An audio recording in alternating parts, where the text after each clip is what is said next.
Hi, good day. This is grade 12, exam 2019, paper 2, and question 4. I'm only going to do B and C. Question 4A, you just approve of the theorem, so that will be in your textbook. So I'm just going to do question B and C. Right, so this is question B. So what they say EAG is a diameter. So where is that? This is the blue here, EAG. EAG, so that's the diameter. Right, so just keep that in mind because we might need it later. Then they say CD is a tangent to the circle at B. So yes, CD, that's the tangent, and it's meeting the circle here at point B. Okay, so that we have. Then they say CBE, so angle CBE, which is this angle over here, is 55. And then they say determine the size of E1. So this is E1 over here in the red. That's the one we finally want. Right, so let's see our approach. How can we approach this? So we have this 55 over here. So it is CD is a tangent, the green tangent, and we have this chord BE. Let me put it in yellow. So we have this chord over here. So we have the green tangent CD, the chord, the yellow chord BE, and we have this angle of 55 in the middle. So there's a theorem. It's called the tangent chord theorem, and that say if you have an angle between the tangent and the chord, and then that angle will be the same as the opposite angle, like I'm showing you here, angle F. So let's make this F1 and F2. So that will be equal to F1. So F1 is also 55. Let me just explain again. So we have this angle over here that's between the green tangent and the yellow chord. So what I usually do, I start from the chord, and then I say, okay, that chord, what is the opposite angle? And you can see the yellow line. It takes me to F1. So that means F1, this F1 is now going to be 55. Right, so now we have that. And we can just look at the exam paper. They just give the answer as tangent chord theorem. So that is what you can just write as the question. Right, so let's see what else can we do. So remember we have this diameter over here, the blue diameter. Now there's a rule that looks like this. The rules say, if you're going to draw it separately here, if you have a circle and you have a diameter, wherever, so the diameter, let's say it's blue, wherever that diameter meets anywhere a point on the circle, this here will be 90 degrees. So let's start again. You have the blue diameter. Let's go other way. Let's just put the point there. And from that point to back to the diameter, that will be 90 degrees. So you can play around with it. Let's use that point. If we extend that point back to the diameter, then that will be 90 degrees. So what does it mean in our question? It means this here, the whole F1 plus F2. Going to do this whole part over here will be 90. Why? Because we have the blue diameter, and we have this point F, and then we have almost like this extension back to the diameter. That means this F1 plus F2, that will give us the 90. So what does it mean in our sum? It means F1 plus F2. F1 plus F2 equals 90. This is this whole angle over here. But we already know F1 is 55. Then we can just do normal maths and determine then F2 will be 35. So now we have that one. So now, if you look carefully, this is now another theorem. and I'm going to use this here. I'm going to try to draw it at the bottom. If you have a circle and you have, say, this chord over here. Oops. So this, let's say this chord, and you have any, from that chord, it extends to any two other sides. So it extends to that angle in green and this angle in blue. From the same chord, then it means those, the blue and the green, is equal to each other. So I think they call it the angles in the same segment. So that's a rule I'm going to use here. And the chord I'm going to use, just make it as red, is this chord BG. So if you look carefully at BG, this angle over here, 35, F2, is extended from the same chord as E1. Let me just draw it in red. So this chord BG, if I extend it this way, it gives you F2. If I extend it the other way, it gives you E1. So BG is the chord. It extends to the angle F2, which is 35. And the other angle will then also be 35. That means E1 is 35, and that is what they want. So I use a lot of colors just to explain it to you, because you can see this is the chord and how it extends. So I would, and actually did it when I was matric as well, is I used that pens with the different colors. And I just drew this for me in different colors so that I can visually see it better while I was busy with the sum. So that's just a tip for you that you can use, because if it's just total black, it's very difficult to see it unless I use the colors. So there you have it. That was question 4B. So let's move, and that was 6 marks. So it was actually a very nice 6 marks. The next question, 4C, this is also 6 marks. It looks ugly, yes and no. But let's see what they say. They say in the diagram you have the 4 points E, F, G, and D that lie on a circle with a center C. So if they say it's lying on a circle with a center C, just mark it for now, because maybe we would need a center circle theorem somewhere. So let's just mark it for now. What else do they say? They say lines ED and GD extends to H and J. So basically what did they say?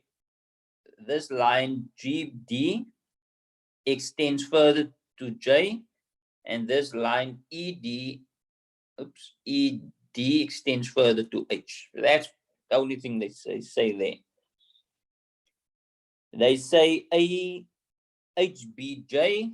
So where's HBJ? HBJ. So this is this 100 over here. So they say that's equal to 100.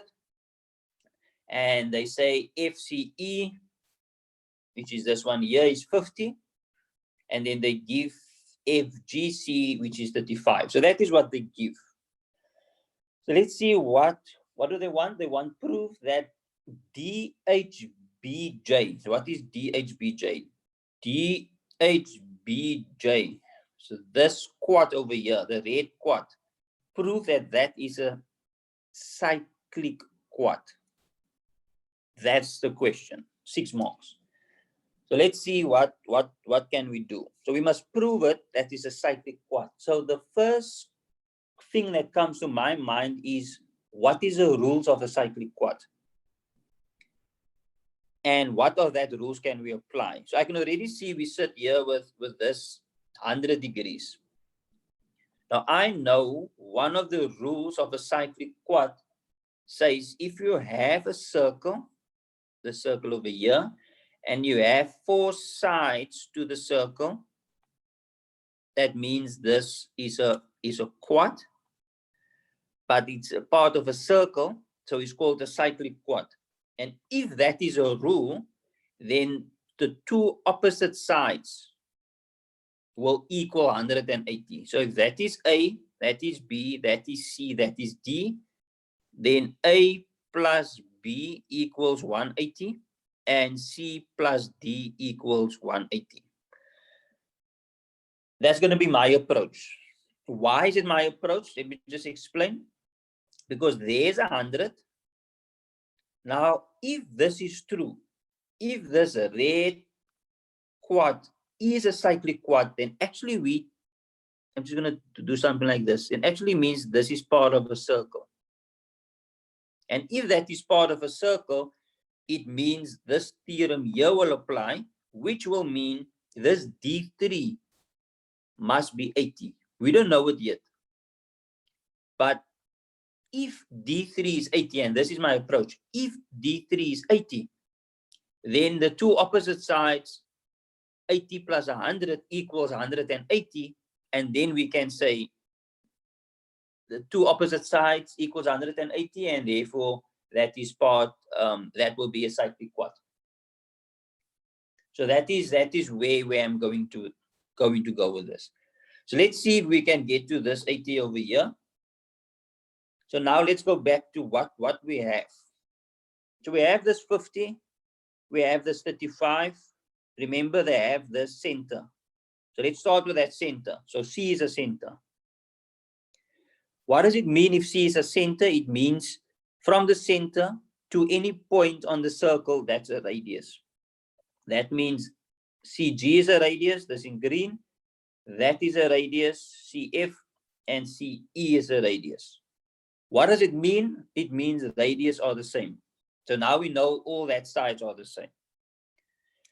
But we have this, if we take this triangle here, the yellow triangle, then we have these two sides that are the same. And that means if that is 35, then the rule, this isosceles rule, then that is also 35. Just a reminder again, you have a triangle when two sides are the same. That means if that is X, then that is also X. All right, so okay, now we have that. Remember, we want to get to this D3, but I'm just playing around with what I see here. We have this 50. They never give an angle if you can't use it. So we identified now this radius and this radius CF and radius CE are the same. So let's change this now, and I'm going to focus on this red triangle. And we have this radius are the same. We have this angle that's 50. So basically, if we have a triangle, let's do it here. If that is 50, that will be equal to each other. That will be 2x plus 50 equals 180. So that means if we do it quickly, you'll get 65. So 1x will be 65.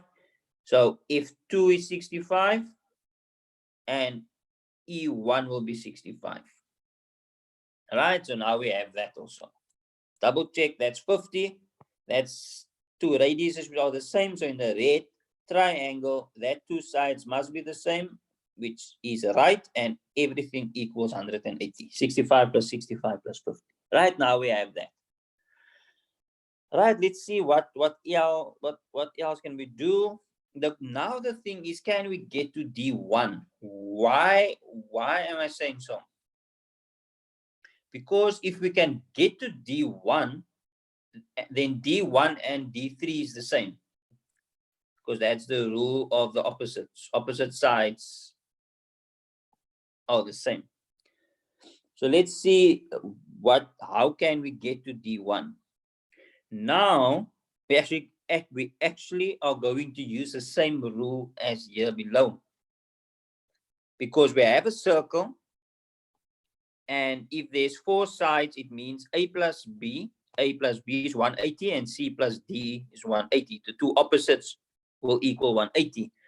Now, if you look at the big diagram over here, the angle F, let's make that blue. So this whole angle here